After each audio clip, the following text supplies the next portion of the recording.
Hello friends, मैं सुनील नानवानी आपका स्वागत करता हूं आपके अपने YouTube channel digits and institute of professional accountants में, जहां आपको मिलता है अकाउंटिंग का स्टेप बाय स्टेप नॉलेज। आज यह हमारे ऑनलाइन ट्रेनिंग सीरीज का 14 नंबर का सेशन है। इसके पहले हम आपको बता चुके हैं कि अकाउंटिंग का वैल्यू क्या है बिजनेस में और वो कैसे की जाती है। आप अभी जान चुके हैं कि टाइप ऑफ अकाउंट कौन से हैं, टाइप ऑफ ट्रांजैक्शन कौन से हैं और यूनिवर्सल रूल ऑफ अकाउंट्स कौन से हैं। अब हम इस चैप्टर में देखेंगे कि क्या क्या टाइप के वाउचर्स अवेलेबल हैं कंप्यूटराइज अकाउंटिंग करने के लिए। See, in this session you will be able to understand types of voucher for journal entries. कि आपको अभी प्रोसीजर पता हो गई है, रूल्स पता हो गए हैं, बट एग्जैक्टली किस वाउचर का यूज कहाँ करना है ये हम आपको इस सेशन में बताएंगे। See friends, there are many types of voucher available and some additional sub-vouchers also can be created by business units as per their requirements. Some of prime vouchers and its applicability are as follows. See, कुछ vouchers already computerise accounting में available होते हैं, लेकिन ऐसा नहीं है कि जितने वाउचर्स हैं इसके अलावा हम कोई वाउचर क्रिएट नहीं कर सकते। हर टाइप का बिजनेस अलग रहेगा, उसकी प्रोसीजर अलग रहेगी। लाइक कोई ट्रेडर है तो उसकी रिक्वायरमेंट कुछ अलग रहेगी, कोई मैन्युफैक्चरर है तो उसकी रिक्वायरमेंट अलग रहेंगी, कोई सर्विस इंडस्ट्री से बिलोंग करता है तो उसकी रिक्वायरमेंट अलग रहेंगी। तो वो हिसाब से अपनी रिक्वायरमेंट जैसा रहेगा वैसे हम एडिशनल वाउचर्स क्रिएट कर सकते हैं कंप्यूटराइज अकाउंटिंग में, चाहे वो कोई भी सॉफ्टवेयर हो अकाउंटिंग का। और अगर आप कोई पर्टिकुलर अपनी रिक्वायरमेंट के हिसाब से सॉफ्टवेयर ही डिजाइन करा रहे हो किसी सॉफ्टवेयर कंपनी से, फिर तो कोई इशू ही नहीं है। जो आपकी रिक्वायरमेंट रहेंगी उस हिसाब से वो सॉफ्टवेयर डेवलपिंग कंपनी आपको लिस्ट ऑफ वाउचर्स भी रेडी करके देती है। तो देखिए कौन से प्राइम वाउचर्स हैं जो अवेलेबल रहते हैं कंप्यूटराइज अकाउंटिंग में। पहला रहेगा रिसिप्ट वाउचर। हम कोई भी बिजनेस करते हैं वो करते हैं कोई ना कोई इनकम अर्न करने के लिए, और इनकम तभी अर्न होगी जब हम किसी प्रकार की रिसिप्ट करेंगे, चाहे वो ट्रेडिंग रिसिप्ट हो या नॉन ट्रेडिंग रिसिप्ट हो। जब हम कोई रिसिप्ट करेंगे तभी हम कोई प्रॉफिट अर्न करेंगे। रिसिप्ट वाउचर का यूज कहाँ होगा? When cash or cheque received and at the time of receipt by online mode. देखिए, जब भी आपको कोई कैश पेमेंट करता है, यानी आपको कैश मिलती है और चेक आपको मिलता है, कैश या चेक, या आज का जो चलन है जैसा ऑनलाइन ट्रांसफर, चाहे वो गूगल पे से हो, फोन पे से हो, या एनईएफटी हो या आरटीजीएस से हो, तो तब भी अगर होता है जैसा बैंक अकाउंट में रिफ्लेक्ट होता है वो रिसिप्ट, तो वो एंटर आप करोगे रिसिप्ट वाउचर के थ्रू। और देखिए दोस्तों, यहाँ हम सिर्फ ये डिस्कस करने वाले हैं कि क्या क्या टाइप के वाउचर्स अवेलेबल हैं कंप्यूटराइज अकाउंटिंग में और उनका यूज कहाँ करना है।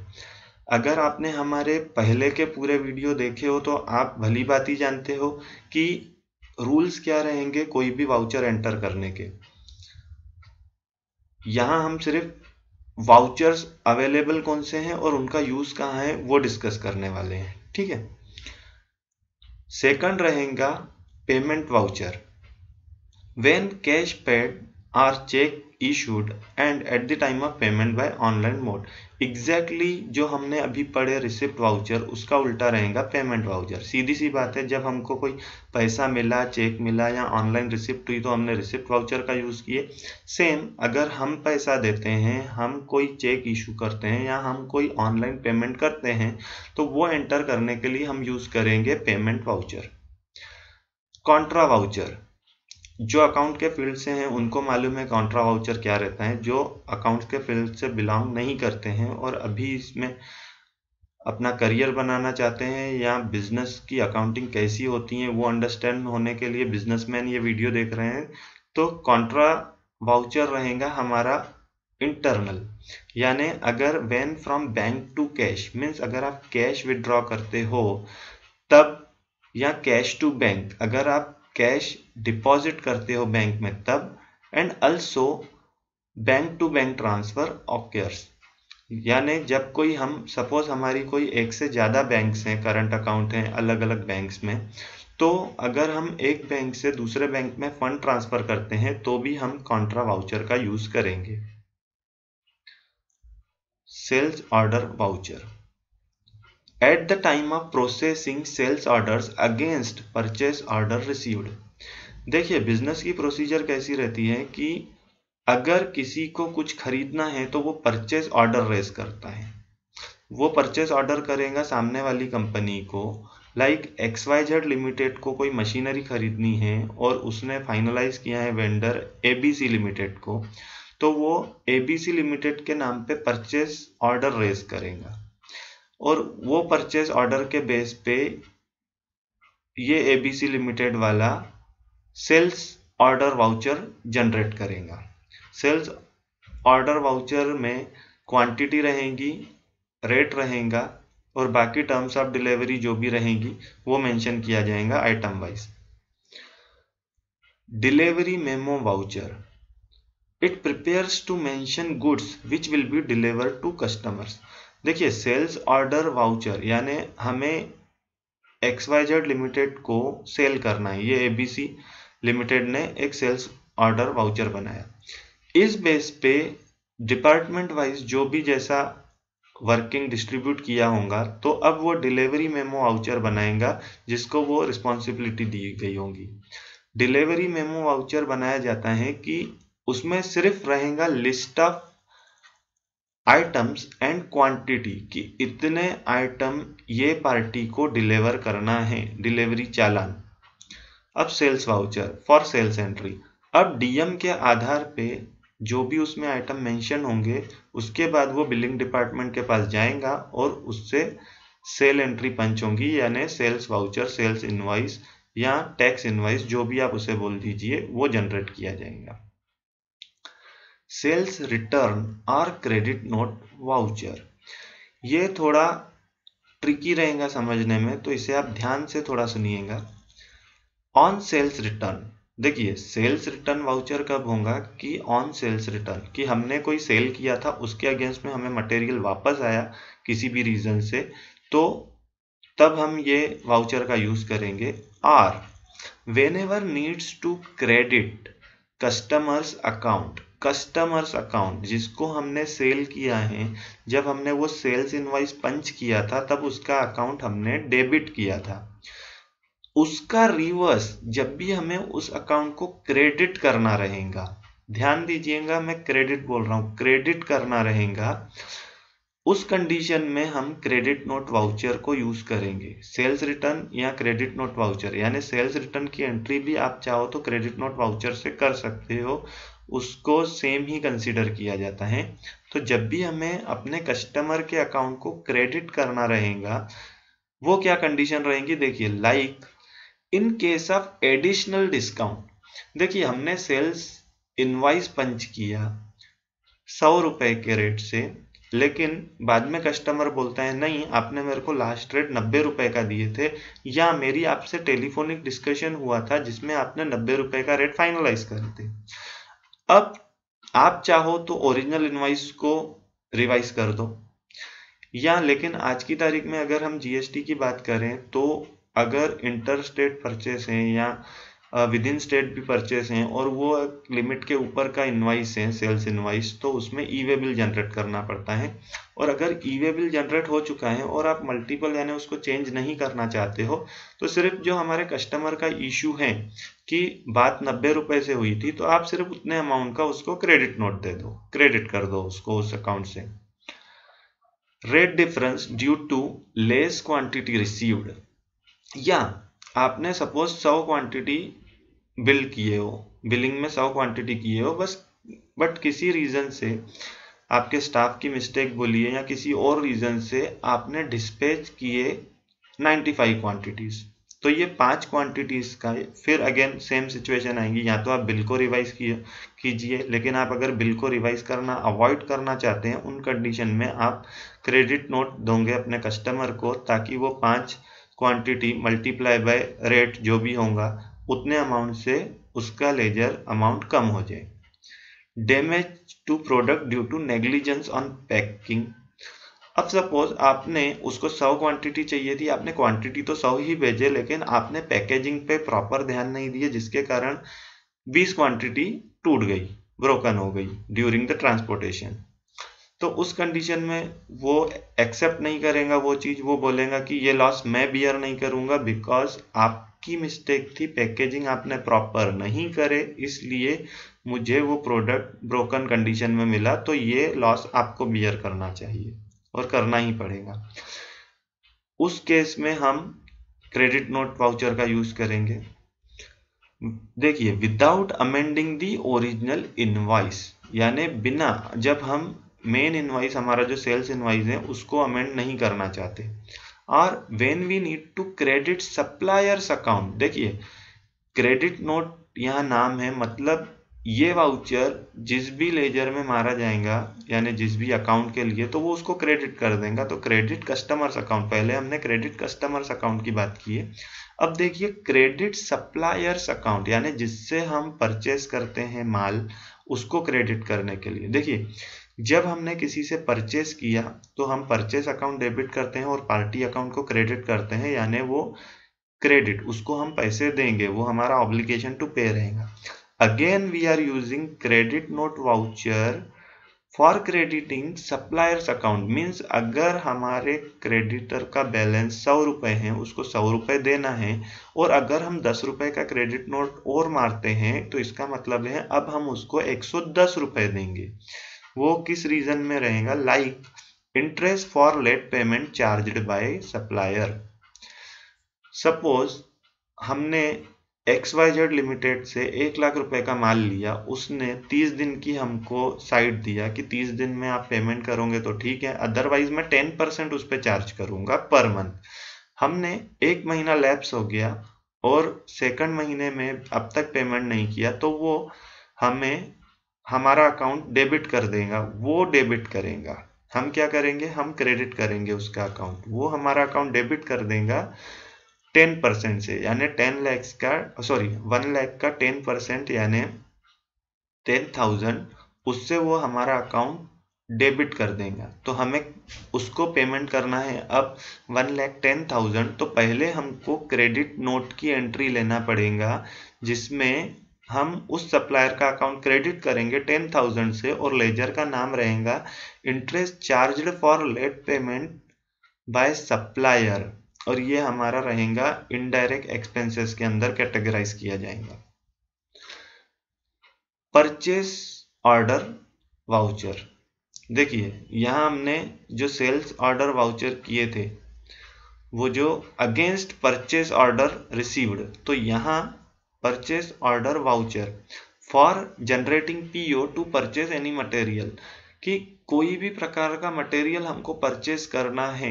बिजनेस में वर्बल कम्युनिकेशन या टेलीफोनिक डिस्कशन पर बात नहीं की जाती, लिखित प्रूफ पे बात की जाती है, क्योंकि कई कंपनीज में बोला कुछ जाता है मटेरियल चाहिए और फिर सप्लायर कुछ गलत मटेरियल भेज देता है। उस कंडीशन में जो बाकी डिस्टर्बेंसेस होते हैं बिजनेस में, उसको रोकने के लिए ये लिखित परचेस ऑर्डर स्टार्ट किया गया, ताकि प्रॉपरली मेंशन्ड स्पेसिफाइड गुड ही वो कंपनी उसको डिलीवर करे जो कि परचेस ऑर्डर में मेंशन है। तो जब भी हम कोई मटेरियल परचेस करेंगे तो कोई परचेस ऑर्डर रेस करेंगे और उसके लिए परचेस ऑर्डर वाउचर को यूज किया जाएगा। Receipt memo voucher, when material received in good condition as a proof it is issued to supplier, यानी अगर आपने कोई परचेस ऑर्डर रेस किए और उसके अगेंस्ट में सामने वाले सप्लायर ने आपको वो मटेरियल डिलीवर किया अगेंस्ट डिलीवरी मेमो या अगेंस्ट सेल्स इनवॉइस, तो आपको उसको प्रूफ देना पड़ेगा कि हाँ, ये जो डिलीवरी चालान में या सेल्स इनवॉइस में जो भी मटेरियल मेंशन है वो मेरे को गुड कंडीशन में रिसीव हुए हैं। तो उस समय आप रिसिप्ट मेमो वाउचर की एंट्री करोगे। आप कंफ्यूज मत होइएगा, यहाँ रिसिप्ट मेमो वाउचर है और ऊपर जब हमने कैश रिसीव की बात किए थे तब वो सिर्फ रिसिप्ट वाउचर था। यहाँ ये रिसिप्ट मेमो वाउचर है कि हमको कोई गुड्स, कोई मटेरियल गुड कंडीशन में रिसीव हुआ है। परचेस वाउचर, सीधी सी बात है, परचेस एंट्री करने के लिए परचेस वाउचर का यूज किया जाएगा, यानी जो मटेरियल रिसीव हुआ है उसका अगर सेल्स इनवॉइस बाद में आता है या मटेरियल के साथ में आया तो वो एंटर करना पड़ेगा ताकि वो मटेरियल हमारे स्टॉक में इन हो जाए, तो परचेस वाउचर की एंट्री की जाएगी। परचेस रिटर्न वाउचर और डेबिट नोट वाउचर, देखिए अभी हमने जस्ट सेल्स रिटर्न और क्रेडिट नोट वाउचर डिस्कस किए हैं, एग्जैक्टली उसका उल्टा रहेगा, बस एक वर्ड का फर्क है, लेकिन समझने में थोड़ा ये ज़्यादा ही डिफिकल्ट रहेगा, तो इसको आप इससे रिलेट करके देखिएगा। परचेज रिटर्न और डेबिट नोट वाउचर, हो सकता है हमने जो मटेरियल परचेज किए वो किसी रीजन से हमको सामने वाले को लौटाना पड़े, उस कंडीशन में परचेज रिटर्न वाउचर को यूज किया जाएगा, या किसी रीजन से हमें किसी का अकाउंट डेबिट करना पड़े, तब उस कंडीशन में डेबिट नोट वाउचर यूज किया जाएगा। ऑन परचेज रिटर्न, यानी परचेज रिटर्न होता है तब परचेज रिटर्न वाउचर यूज किया जाएगा। और whenever needs to debit suppliers account, जब हमको सप्लायर्स का अकाउंट डेबिट करना पड़ेगा। देखिए, जब हमने उससे माल परचेज किया तब हमने उसका अकाउंट क्रेडिट किए थे, लेकिन कुछ ऐसे सिचुएशंस हो जाएंगे जैसा हमने ऊपर अभी डिस्कस किए थे, तो उस कंडीशन में हमको सप्लायर का अकाउंट डेबिट भी करना पड़ सकता है। देखिए, in case of additional discount, कि सामने वाले ने 100 रुपए के रेट से माल भेजा हमको, बिलिंग किया, और हम उसको बोलेंगे यार तेरे से बात हुई थी मेरी 85 रुपीज में, तो ये एडिशनल डिस्काउंट तू दे मेरे को। ओरिजिनल इनवॉइस को हम नहीं चाहेंगे रिवाइज करना, क्योंकि जैसा कि मैंने पहले ही बोला कि ई-वे बिल के कारण उसको चेंज करना दिक्कत होगा, या हम नहीं चाहते, चलो दिक्कत की बात नहीं करते, हम नहीं चाहते कि ओरिजिनल इनवॉइस को हम चेंज करें, तो एडिशनल डिस्काउंट के लिए उसको यूज किया जाएगा। Rate difference due to less quantity receive, same जैसा हमने ऊपर डिस्कस किए थे कि हमने 100 क्वांटिटी मंगाए, मिली हमको 85, तो 15 क्वांटिटीज का जो भी डिफरेंस रहेगा उसके लिए हम उसका अकाउंट डेबिट कर देंगे, ताकि वो उतने अमाउंट से लेजर कम हो जाए। Damage to product due to negligence on packaging, यानी पैकिंग में सामने वाले सप्लायर ने कुछ प्रॉपर ध्यान नहीं दिया जिसके कारण हमको डैमेज्ड मटेरियल रिसीव हुआ, उस कंडीशन में हम उसका अकाउंट डेबिट कर देंगे। Without amending the original invoice, or यानी ये without amending the original invoice, or when we need to debit customers account, किसी कस्टमर का अकाउंट डेबिट करना है। सपोज हमने किसी कस्टमर को माल बेचे, सेल्स इनवॉइस हमने जनरेट किए, मीन्स हम उस कस्टमर का अकाउंट डेबिट कर रहे हैं, और अगेन अगर हम वो कस्टमर का अकाउंट डेबिट करते हैं, मीन्स ऑलरेडी अगर 100 रुपए का बिल उसको मारा हुआ है और 10 रुपए से उसको डेबिट कर रहे हैं, मीन्स अब वो कस्टमर हमको 110 रुपए देगा। Like interest for late payment charged by us, देखिए जैसा ऊपर हमने डिस्कस किए थे कि सप्लायर ने हम पे इंटरेस्ट चार्ज किया, वैसा हो सकता है हम भी कभी अभी अपने कस्टमर से इंटरेस्ट चार्ज करें, क्योंकि उसने लेट पेमेंट हमको किया है। उस कंडीशन में हम डेबिट नोट वाउचर को यूज करेंगे, ताकि वो कस्टमर का अकाउंट अगेन हम उतने अमाउंट से डेबिट करें, और हम अपना obligation to means right to receive, sorry obligation to pay नहीं, राइट टू रिसीव, हम उसको शो कर सके कि यार ये तूने पेमेंट लेट कर रहा है, तो इसलिए तू मेरे को 10% अब उस पर इंटरेस्ट चार्ज करके देगा, जो मैंने आपको डेबिट नोट के वाउचर के थ्रू जानकारी दिया है, भेजा हुआ है आपको। Journal voucher, it is usable for all kind of adjustment entries as per golden rules of accounts as and when needed for debiting and crediting respective accounts. Journal voucher का use all type of adjustment, देखिए main जब हम finalisation का समय आता है, March ending के समय अकाउंट्स को फाइनलाइज किया जाता है, उस समय हमको बहुत सारे एडजस्टमेंट करना पड़ता है, उस समय ये जर्नल वाउचर यूज किया जाता है। या नॉर्मली साल भर में कभी भी जब भी हमको कोई एडजस्टमेंट लेना है या किसी अकाउंट को सेटल करना है डिस्काउंट के थ्रू या किसी और चीज के थ्रू, रेट डिफरेंस के थ्रू, तो उस कंडीशन में भी जर्नल वाउचर का यूज किया जाएगा। Stock journal voucher, when our goods shifted from one godown or warehouse to another or from godown or warehouse to manufacturing process unit, देखिए जब भी हम अपना कोई मटेरियल शिफ्ट करेंगे एक गोडाउन से दूसरे गोडाउन में, या किसी एक गोडाउन से मैन्युफैक्चरिंग यूनिट में, यानी अगर हमारी मैन्युफैक्चरिंग इंडस्ट्री है, तो उस केस में जब मैन्युफैक्चरिंग के लिए गुड एक गोडाउन से हम वहां ट्रांसफर करेंगे, उस सीन में भी हमको स्टॉक जर्नल वाउचर का यूज करना है। मेमोरेंडम वाउचर, अब देखिए ये कहाँ यूज होगा, it is a special voucher which are used to record transaction temporarily. देखिए हमको अगर कोई ट्रांजैक्शन अपकमिंग डेट पे करना है और हमको अगर वो याद नहीं रहने वाला है तो उस कंडीशन में हम इस वाउचर का यूज करेंगे, मेमोरेंडम वाउचर का। It will not reflect in books of accounts. ये जो हम मेमोरेंडम वाउचर के थ्रू एंट्री करेंगे उससे बुक्स ऑफ अकाउंट्स पे कोई फर्क नहीं आएगा, कोई रिपोर्टिंग में फर्क नहीं आएंगी, लेकिन सिर्फ ये हमको हमारी जानकारी के लिए एंटर करना है। सपोज इसका अगर मैं एग्जांपल दूं, हर 3 महीने में एडवांस इनकम टैक्स की एंट्री होती है, यानी एडवांस इनकम टैक्स पेमेंट करना पड़ता है। तो जरूरी नहीं हमको वो चीज़ याद ही रहेगी कि एडवांस इनकम टैक्स आज भरना है, उसकी ड्यू डेट आ गई है।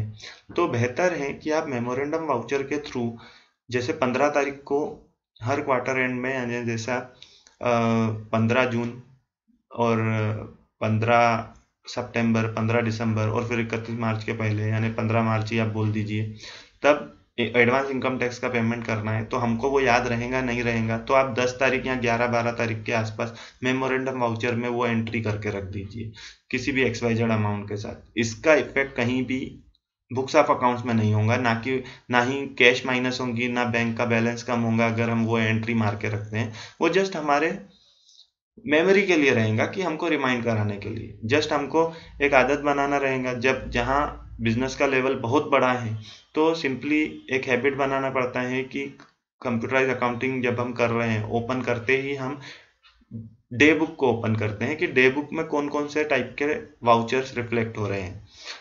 तो जब हम समझो 10 तारीख को वो क्वार्टर एंड पे हमने मेमोरेंडम वाउचर की एंट्री लिए हुए हैं, तो 10 तारीख को जब स्टाफ ऑफिस में आएगा और वो डे बुक ओपन करेगा, उसको वो मेमोरेंडम वाउचर दिखेगा कि एडवांस इनकम टैक्स पेड किया गया है, यानी वो सिर्फ एक डमी एंट्री आप बोल सकते हैं कि मारी गई है, रिमेंबर, उसको याद दिलाने के लिए। तब उसको याद हो जाएगा कि अरे हाँ, मेरे को तो एडवांस इनकम टैक्स का पेमेंट करना है, तो वो उस बेस पे एडवांस इनकम टैक्स का पेमेंट करेंगे।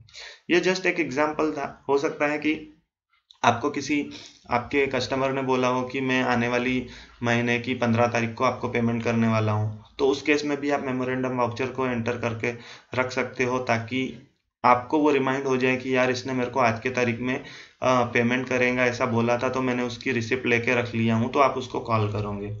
सेम अगर आपको किसी वेंडर को पेमेंट करना है, कैश डिस्काउंट की जो धारा रहती है कि 15 दिन में पेमेंट करोगे तो इतना % आपको कैश डिस्काउंट मिलेगा, उस कंडीशन में भी आप मेमोरेंडम वाउचर मार के रख सकते हो पेमेंट का, ताकि जब वो दिन आए उसके पहले ही आप उसको पेमेंट कर दो, ताकि आपको वो CD यानी कैश डिस्काउंट आपको मिल सके। आशा करता हूँ दोस्तों आपको ये चैप्टर समझ में आया होगा।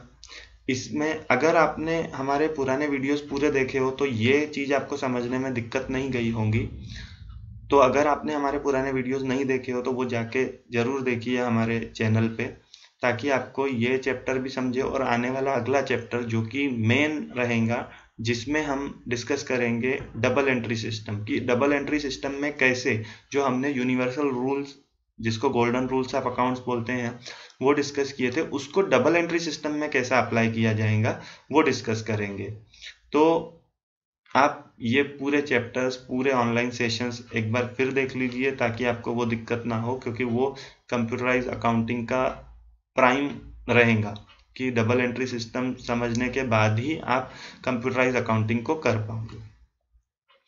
और दोस्तों, जैसा कि मैं आपको बताया है कि हमारा जो ये ऑनलाइन ट्रेनिंग सेशंस है, वो मैंने एक बुक लिखा हुआ है फंडामेंटल्स ऑफ प्रैक्टिकल अकाउंटिंग, उसके छोटे छोटे चैप्टर के जो मॉड्यूल्स के रूप में हम ये ऑनलाइन ट्रेनिंग सेशंस अपलोड कर रहे हैं। तो अगर आपको वो बुक परचेस करना है तो उसकी लिंक डिस्क्रिप्शन में दी हुई है, आप जाके ऑनलाइन पोर्टल से उसको परचेस कर सकते हो।